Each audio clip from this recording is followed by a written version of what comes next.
Namaste and bonjour. Welcome to the second episode of Walk the Talk. I'm your host, Crypto Gurkha. We're currently here in the city of Paris. I'm not sure which area. And we're on our way to the encode hackathon. And in this episode, we will be talking with Rohit from JediSwap.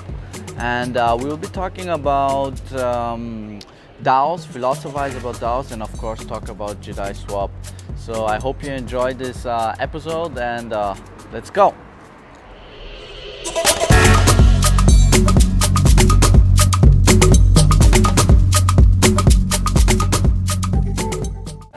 So hi guys, I'm here with Rohit of JediSwap. We're currently in front of the encode hackathon. It just finished, and here's the man himself. Rohit, how are you? I'm doing great. Great energy here, and I think it was exciting to see so much energy, so much innovation by all these builders who are first time building on Starknet probably. And the hackathon itself, you liked it, enjoyed it? I loved it. I think like the thing which excites you most is like the new ideas, new possibilities, and I saw it there. Okay, awesome. So this is Walk the Talk. I would say let's start walking and talking, I guess. Sure. Yeah. So Rohit, for the viewers who are not really familiar with you, could you tell them something about yourself and JediSwap generally? Yeah, sure. So I come from a small town in India.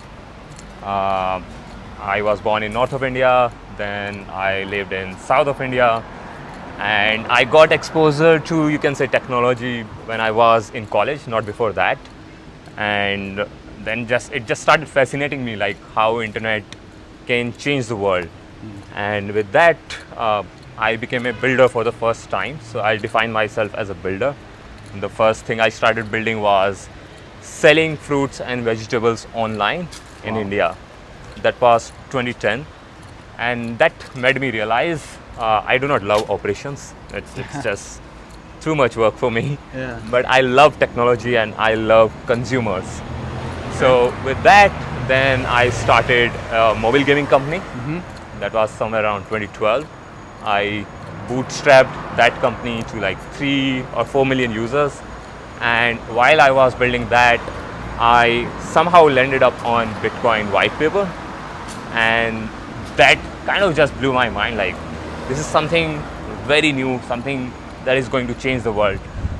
Not just from financial meaning, but like for humans, what is the special thing about humans is like we can collaborate, we can solve problems only because we can work together. That's the power of humans. Like, we are not powerful beings as physical, or like it's not like we have the biggest brain, but when we come together, we can do anything, we can achieve anything.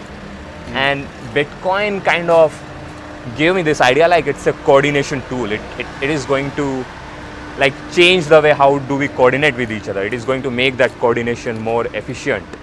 And Bitcoin was just one application. It basically opened up that idea, like it could be applied anywhere.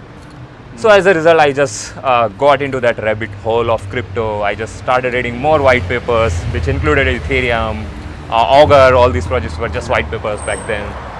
So yeah, with that, I somehow, by end of 2017, I just started building crypto. I just started a crypto company called Mudrex, where the idea was very simple, that most people probably will come into crypto in the earlier phase by investing in crypto. So if we make investing easy, probably like they will first invest and they will start learning about crypto. So then that company got into YC, and somewhere around 2020, like I realized even though I was doing that company, I was still building a centralized company.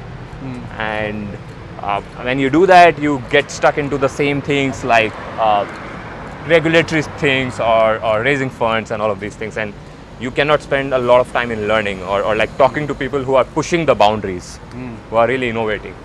So with that, I just basically jumped into the Web3, the real Web3 building. So yeah, I think that's a short summary of how I got into it. So you've got like a lot of experience Web 2.0 and also building on itself on Web 3.0. So like, what was like one of the most important teachings you had from Web 2.0, which you could like basically take into Web 3.0? So obviously it's in hindsight, but when I think about it now, like I just mentioned, right, when I was doing my first company, the thing I realized was that I love tech and I love consumers. What does it mean? That I really care about people. That's what I realized. Like that's what excites me. And that basically connected the technology. Like you can use technology to connect people or like to basically solve people problems. Okay. So that was always there philosophically. And Web3 just gave me this power that you can do it like in a 10x better way, 10x scale way or 100x scale way, and basically can push that concept. Like if you love consumer, if you love people, like you can push that boundaries with the Web3 power, because the whole concept is you are giving power in the hand of every person on earth. So this philosophy you brought into JediSwap, so to speak. Yes. So tell us something about JediSwap now. So what is it exactly? So JediSwap, it's JediSwap. JediSwap, pardon. If you watch Star Wars. Yeah. So the idea was, the product is very simple. It's an AMM on Starknet. So AMM is a way where you can exchange assets without the need of a trusted party. So if you do an exchange on Coinbase, you are basically trusting on Coinbase. In case of a decentralized exchange, you are not trusting on anyone. You are just trusting yourself. So JediSwap is an AMM built on Starknet. Starknet is a layer 2 technology built on Ethereum. What it means is Ethereum cannot handle 3 billion people using blockchain. So we need something which can handle 3 million people using blockchain. So Starknet is just a layer 2, which is basically, imagine if you have a land, either you can build just one house on that land, or you can build a 100-story building on the same land. If you are just building one house, it can accommodate maybe 5 people. Yes. If you are building 100 houses in the same land, then it can accommodate 500 people. That's what layer 2 is in a metaphorical way. So JediSwap is an AMM from the product perspective.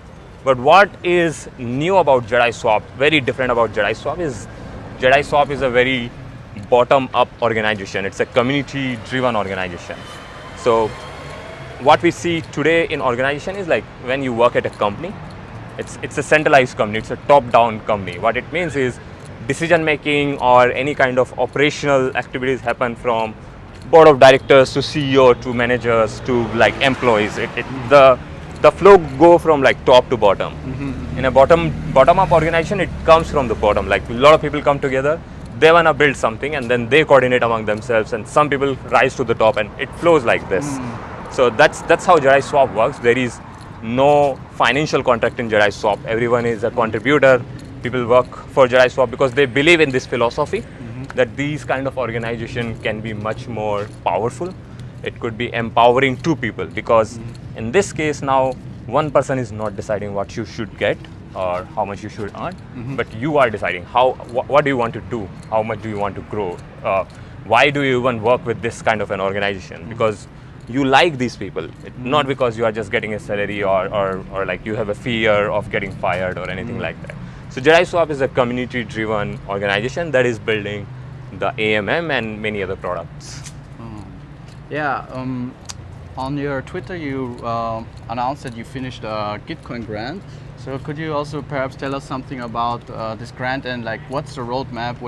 What are the ideas or plans you want to do? Of course, things you can disclose. Yeah.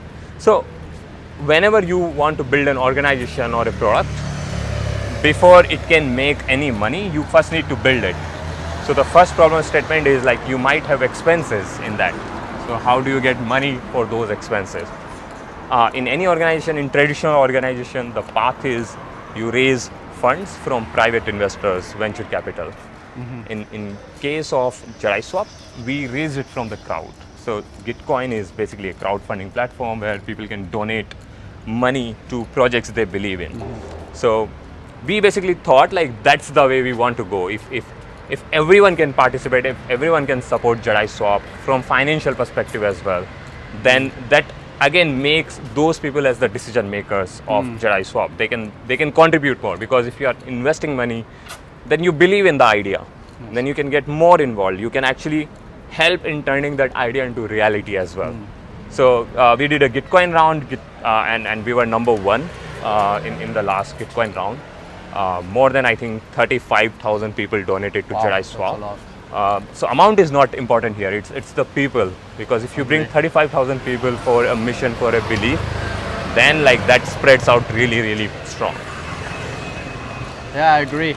I mean, community is always so important, but you also like give the chance that the community can really directly invest in a project, but normally it's like the chance is quite limited to specific people, whales, VCs, etc. Yeah. So in your case, it's like really for the community, built for the community, by the community, more or less. Yes. So how can the community contribute to JediSwap? Like how can they apply for a job or something like similar to that? Yeah. So imagine like any kind of an organization. If some, like Coinbase for an example, if Coinbase is a company which is making the product, which is the exchange, it needs developers. Yeah. It needs people to design. It needs people for marketing. It needs people for product. Similarly, JediSwap need people in all these categories. So a person can help JediSwap in terms of design. A person can help JediSwap in terms of marketing. A person can help JediSwap in development. So a contributor, depending on whatever skill sets you have, it doesn't matter where you are born in the world, what race you have, what gender you have, because those identities does not matter. Like what are your skills? What do you want to help with? Or even, do you even want to learn? Those are the ways like of Jedis, and that's why we kept the name JediSwap as well, because that's the philosophies of Jedis. Like I'm a big Star Wars fan, and it's basically like collaborate and democratize instead of like power-driven organization. So anyone can come in JediSwap as long as they believe in fair systems, transparency. And if you believe in that, then you start thinking from that perspective only whenever you are solving a problem. So it inbuilds, even if you are designing, you are thinking, okay, how this design should be rewarded, or how this design should be put in a relative level compared to other design work. Similarly, like when you are building product, it goes into that philosophy. How do we make a product which is very permissionless, which is not centralized? So basically you can contribute in any way as long as you believe in these philosophies. That's the bottom, that's the foundation of JediSwap. So like, let's say I contribute somehow in my capabilities or strengths that I have as an individual. Like, how can my contributions be monetized? Like, how do you monetize these kind of contributions? Yeah, so we are building a very new model for this. What we are trying to do is, and when I say we, it's the whole community, like everyone who is contributing. So let's say if it is design. So everyone who is contributing into design, they first try to formalize a plan, like what kind of work do you do when it comes to design. It could be a video kind of a work, like when you are creating a video. It could be like you are creating a simple poster.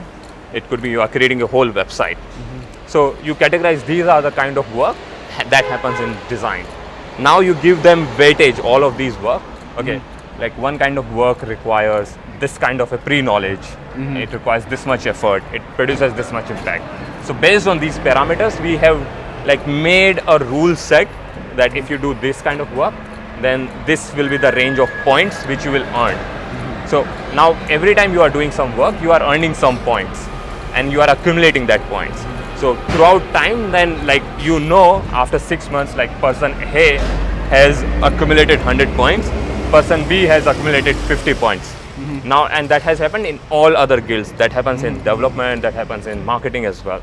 So when JediSwap, let's say, launch a project, it starts making money, or it launch a token, you can always like distribute some part of revenue, some part of token to all these contributors. And it can happen very permissionlessly, because now since you have points, you can put it on chain.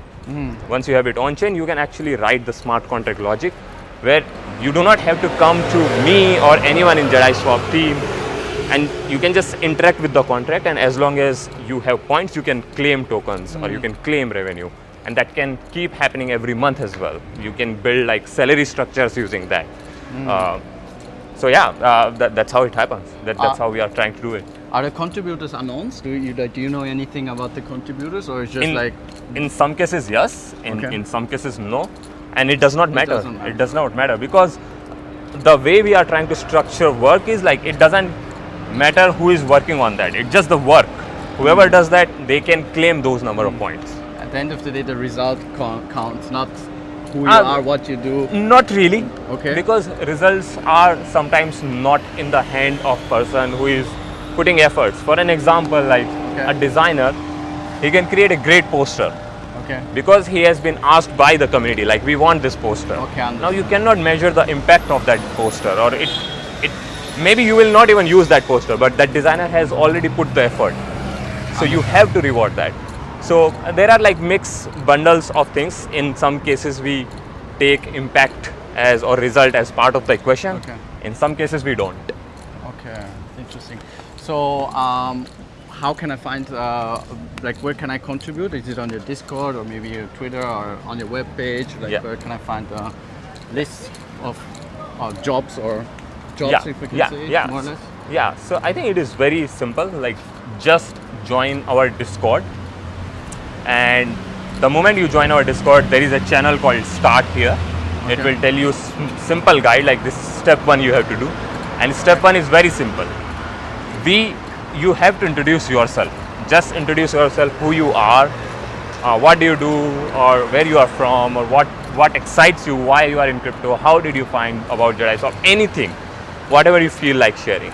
Once you do that, our community managers will come and starts guiding you, like, hey, even if you do not introduce, like our community managers will come and ask you, hey, do you want to introduce yourself? Because it's like you are going into a group where you do not know anyone. Like let's imagine you are going into a party and there are already 100 people inside that party, and you are the next person who is going into that party and you do not know anyone.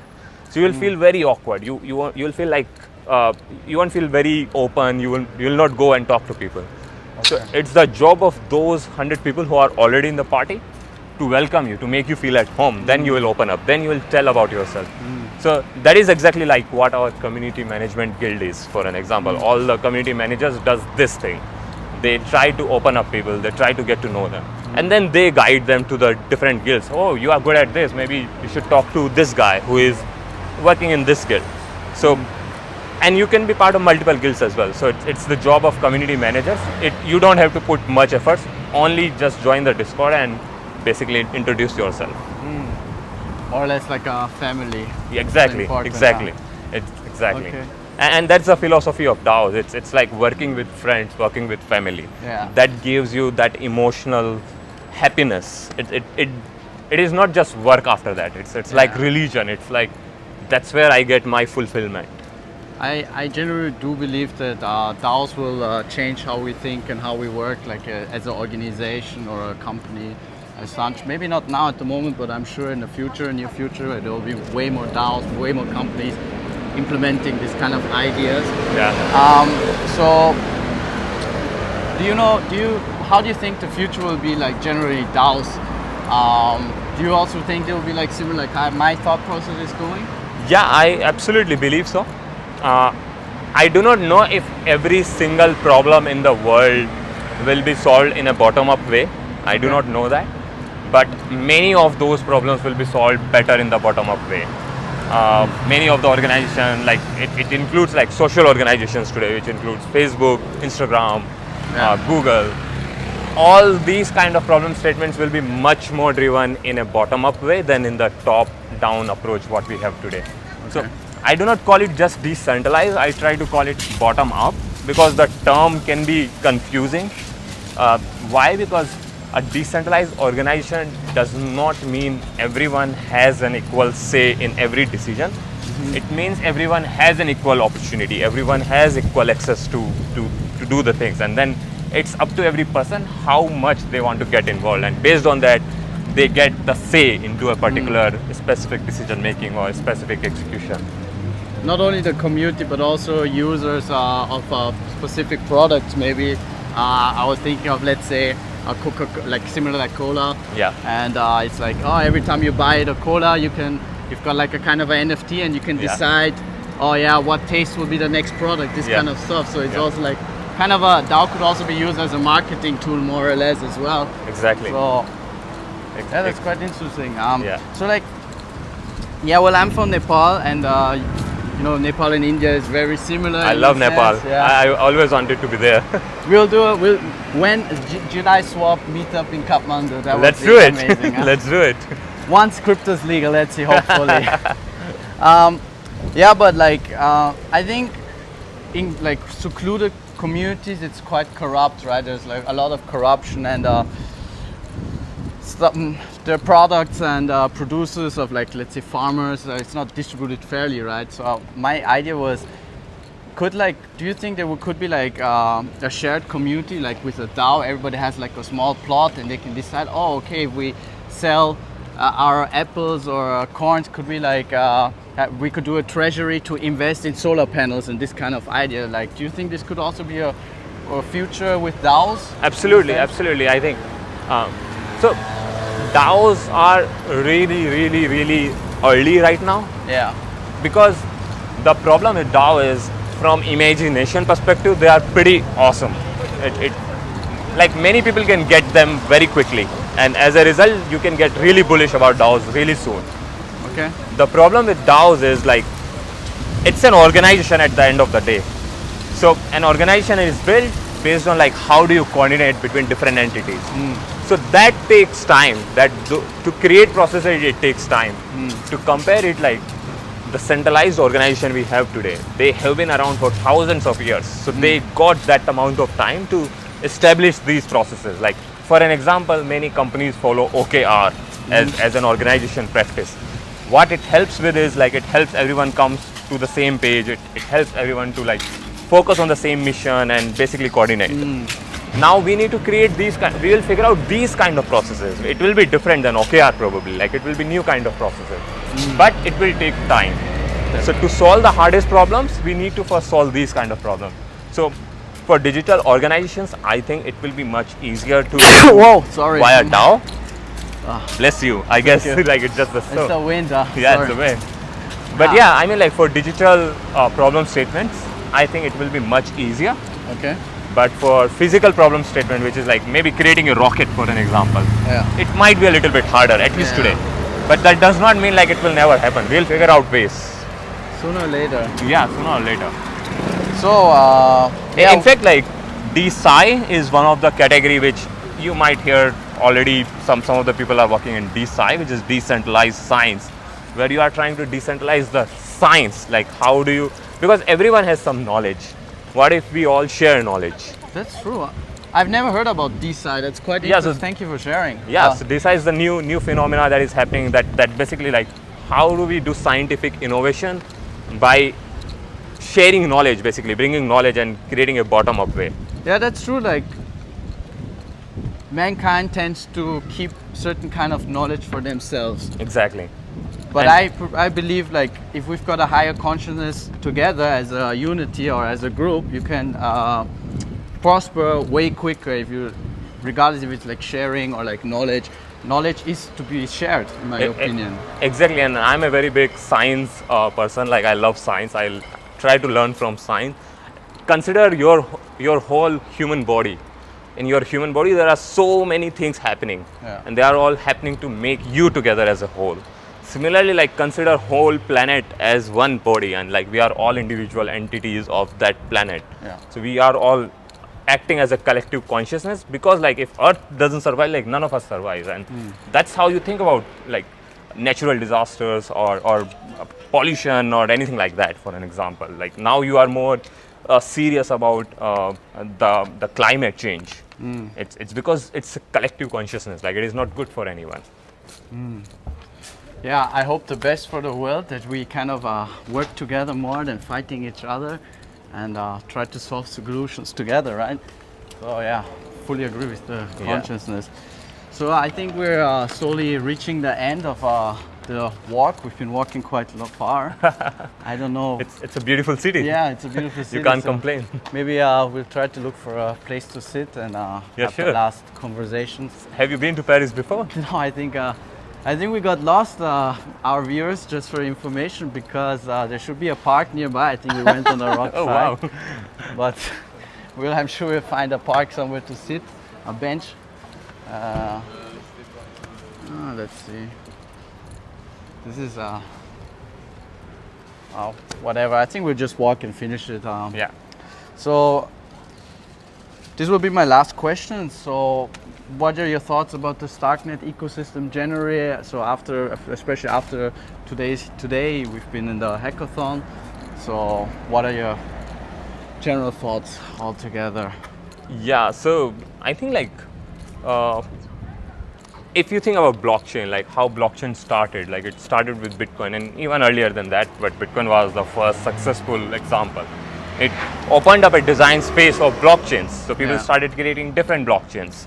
That's how Ethereum came. It basically triggered what other use cases can we bring on blockchain, which makes sense. So it's like always think about it in this way, like there was one painter and he had just one canvas and he started painting. Now you created a different kind of painting structure. Sorry, I didn't want to. Maybe we can go inside here. It looks like a nice place to sit. Sure. Just for a minute. Sorry, I didn't want to interrupt you. Yeah. So when you created Ethereum, like it's like you created a new kind of painting technology. Now new painters can create different kind of painting. So I see Starknet in the same way. Like it is opening up a design space. It gives like many new builders to come into a space, build newer things. Consider it like iPhone, for an example. When iPhone came, it gave imagination to these builders. Started creating games or all these applications we use today. So Starknet is like that. It is basically opening up a newer paradigm, which we had like in Ethereum. So now we see newer kind of applications that is getting built on blockchain and basically like permissionless applications. For an example, gaming is one.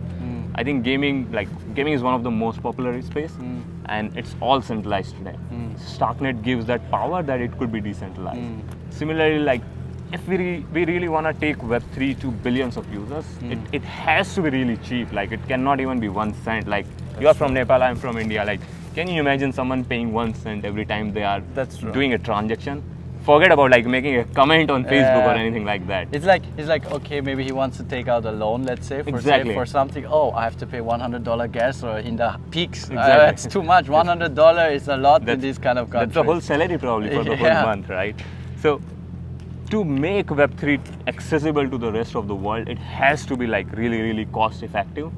At the same time, we have to value the ethos. Like it cannot be centralized just to reduce the cost. Otherwise, like where does the difference is? Basically we have the same world today.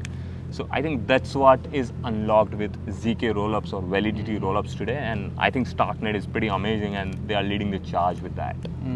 So I'm pretty bullish, and today also like we have seen very, very new kind of applications which will enable newer kind of applications to build on top of them. Yeah, it's kind of like an evolution thing as well, right? Exactly. Interesting. Do you have any collaborations with Starknet ecosystem projects, protocols? Yeah, so as you know, like our whole philosophy is like build together, learn together. So we have been working closely with Starkware. Like we got a grant from Starkware. We were like second or third project who got a grant from Starkware. Their team is also very supportive, so we collaborate with them. Like what ideas do you want to see get built, and we try to like push for those ideas as well. We are talking with everyone who is trying to build on Starkware or Starknet. These days the list is long, so we cannot catch up. But like it includes projects like zkland, Astrally. Some of them actually change names these days. Like I still know them from the old names.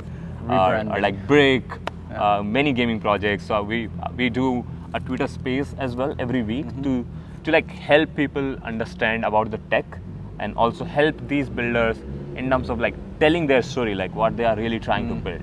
So we put all these efforts from this consciousness that we want to push the space, like because when you are working as a community, you forget about only the capitalist move. You think from a higher ground, right? That your mission is to make the world more fair, more transparent. How do you do that? By promoting projects or products which helps you do that. So as a result, you want to help everyone who is trying to do that. So now you are not just JediSwap, you are basically the ecosystem, and like that's how we go. So as a result, like we are basically collaborating with everyone, and that includes not just the newer project, but even like the blue chip projects who were like in the first phase of DeFi. That includes MakerDAO for an example, or like Lido Finance for an example. Interesting. Yeah, it's collaboration. So togetherness is strength, and at the end of the day. Exactly. That's because you mentioned before like about on-chain gaming, and gaming is a huge spectrum. Yeah. I had a conversation yesterday with someone at a meetup, and he also told me the same. But I think fashion could also be a potential to include more users. Yeah. Digital fashion, for instance. Wow, I didn't think about that. Yeah, fashion is huge, right? So being in Paris, that's what I noticed. Like, oh, you've got Gucci, Louis Vuitton. Yeah. Everybody's like literally waiting in a line. Yeah. But imagine fashion, but Web 3.0, maybe, who knows, Starknet. Yeah.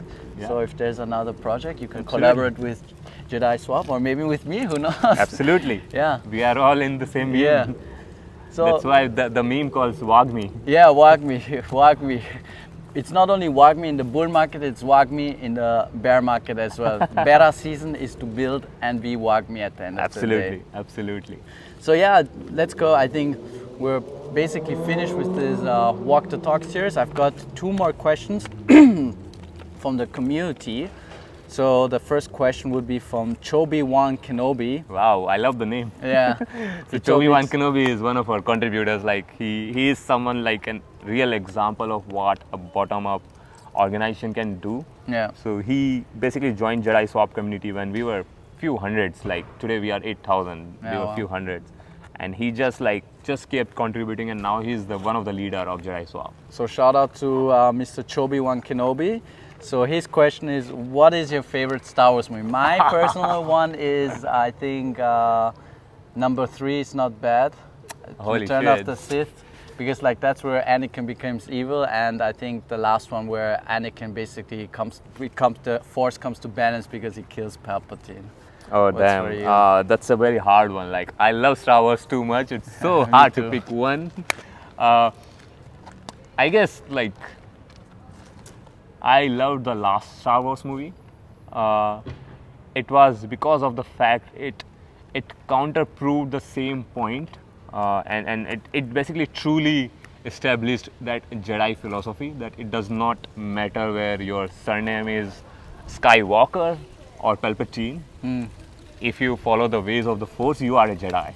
And I think that was a beautiful message, and I think that was one of my favorite movies because of the same reason. Yeah, I love Star Wars as well. I'm a Star Wars nerd myself. Like I like to watch Star Wars theory on YouTube. Like same here, the fandom fiction, and all that stuff. Funny thing, and like it's a secret, so don't scold me on Twitter or anything like that. But whenever I was making tweets, so I was handling the Twitter account of JediSwap for a long period. Still, I do that.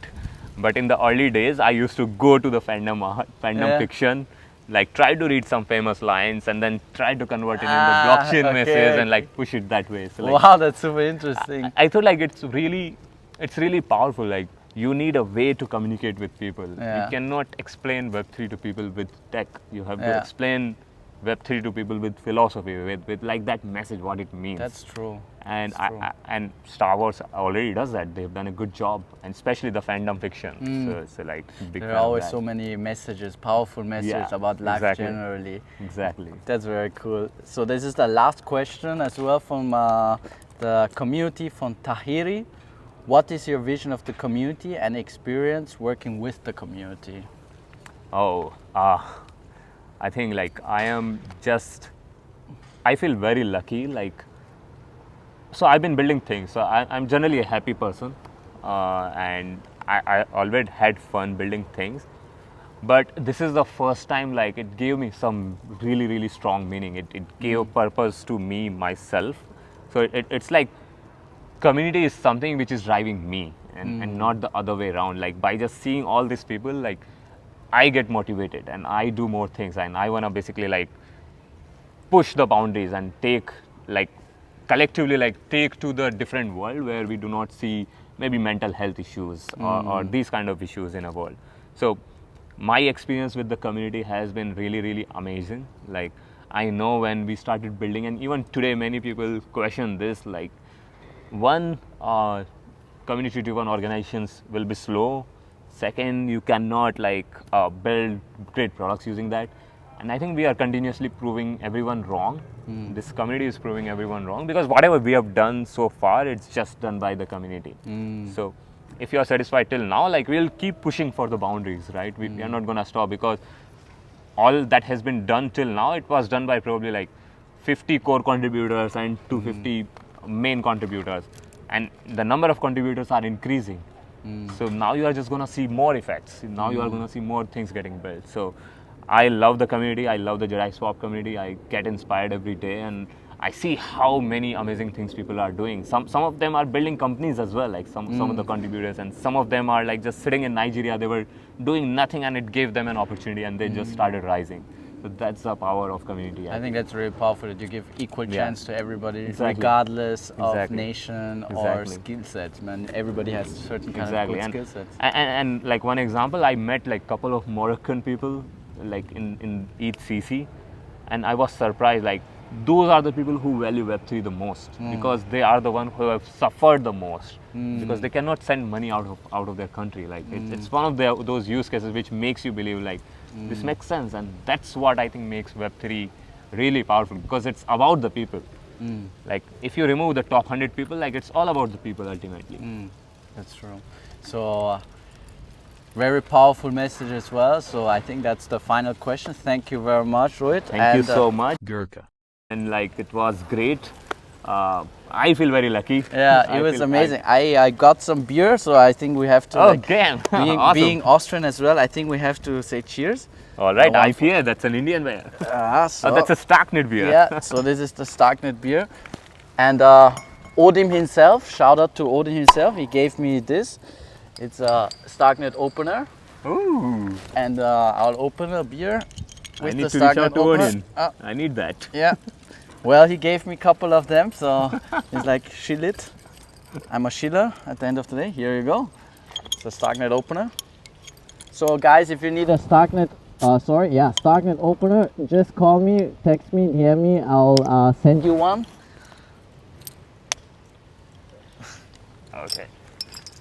So I'll give you one as well. Cheers. So cheers.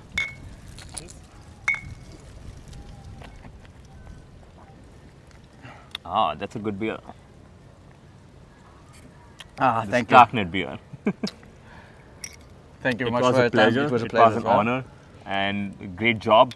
Keep educating the community, and would love to help in any way, and would love to learn from whatever you do as well. Okay, thank you very much. And guys, see you, goodbye, and until the next episode here in Paris.